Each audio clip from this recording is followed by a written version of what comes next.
नमस्कार KNP news channel में आपका स्वागत है। मैं मनवीर सिंह। डालते हैं आज की खबरों पर एक का नजर। नाम इसमें आएगा कभी, हमें ये उम्मीद तो कभी नहीं थी। बाकी इसमें जो राज का नाम आ रहा है, राज कुशवाहा का नाम मैंने सुना जरूर है, क्योंकि वो एक एम्प्लॉयर है इन्हीं का ऑफिस का। बाकी ये कंफर्म अभी नहीं हुआ है, तो राज कुशवाहा जो है वो इनके ऑफिस का एम्प्लॉयर है कि राज कुशवाहा दूसरा वाला राज कुशवाहा ही है। इंदौर के राजा रघुवंशी की मर्डर मिस्ट्री में कई राज अब बेपर्दा हो रहे हैं। हमारे देश और समाज में ही बहुत बड़ी समस्या है, जहां शादी और शादी से पहले प्रेम प्रसंग के मामलों में लड़के और लड़कियां अपने दिल की बात अपने परिवारों में खुलकर नहीं रखते, अपने दिल की बात अपने माता पिता से नहीं कह पाते। यह हमारे देश में आप संस्कार के लिए, समाज का बंधन, समाज का दबाव का, या हमारी परवरिश कह लीजिए, लेकिन आज भी ज्यादातर लड़के लड़कियां अपने माँ बाप से इस बारे में खुलकर बात नहीं करते। सर्वे में 49% युवाओं ने यह कहा कि वह अपने बॉयफ्रेंड या गर्लफ्रेंड को लेकर अपने माता पिता से खुलकर बात नहीं कर पाते।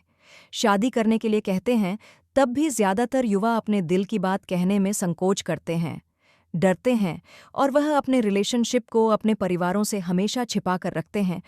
सोनम ने इनकार कर दिया होता, सच कह दिया होता, ईमानदारी से अपनी बात रखी होती, तो आज यह राजा 29 साल का लड़का जिंदा होता। शादी के बाद राजा की हत्या करने के लिए सोनम अपने घर आई थी। यहाँ उसने अपने बॉयफ्रेंड राज कुशवाहा के साथ मिलकर इस पूरे हत्याकांड की योजना बनाई थी। इंदौर के राजा रघुवंशी की मर्डर मिस्ट्री में कई राज अब बेपर्दा हो रहे हैं। पुलिस का कहना है कि राजा रघुवंशी की हत्या के बाद सोनम रघुवंशी 25 मई को इंदौर आई थी। वहां वो अपने प्रेमी राज कुशवाहा के साथ किराए के कमरे में ठहरी। पुलिस के मुताबिक शादी के तुरंत बाद ही सोनम ने अपने पति की हत्या की साजिश रच दी थी। शिलोंग में जहां ये कपल रुका था, वहीं आरोपी भी ठहरे थे, लेकिन राजा को इस बात की भनक तक नहीं लगी। पुलिस का दावा है कि सोनम शादी के बाद विधवा होकर राज कुशवाहा से शादी करना चाहती थी। लेकिन राजा रघुवंशी की मां ने सवाल उठाया है कि जब सोनम राजा से शादी ही नहीं करना चाहती थी, तो उसने शादी से पहले मना क्यों नहीं किया?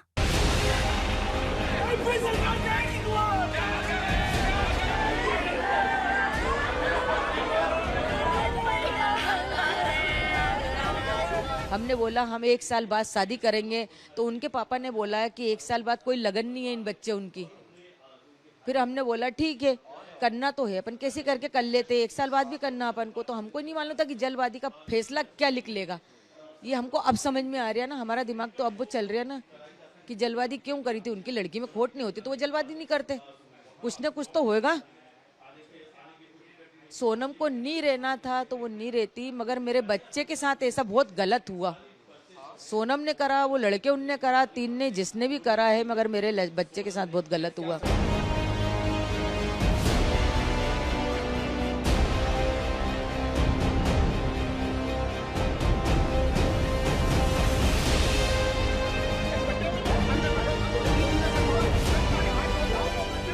सोनम ने ढाबे वाले से फोन लेके गोविंद जी को लगाया, उनके भाई को फोन लगाया है।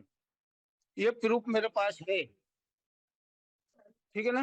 पुलिस वहां की गलत बोल रही है। रजाबंदी शादी हुई थी, कोई बात का अगर विरोध करते तो बच्चे का फोटो देखिए ना, उसमें चेहरे में ही दिख जाता कोई विरोध होता जरा सा भी। हमारे परिवार में ऐसा नहीं होता कि हम बच्चे पे दबाव डालें, बच्चे पे दबाव डालें।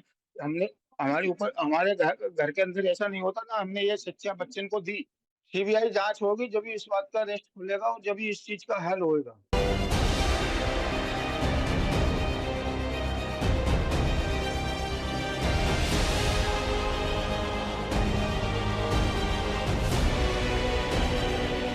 सोनम सिंह और राजा रघुवंशी का परिवार इंदौर का ही रहने वाला है, लेकिन दोनों परिवार बच्चों की शादी तय होने से पहले एक दूसरे को नहीं जानते थे।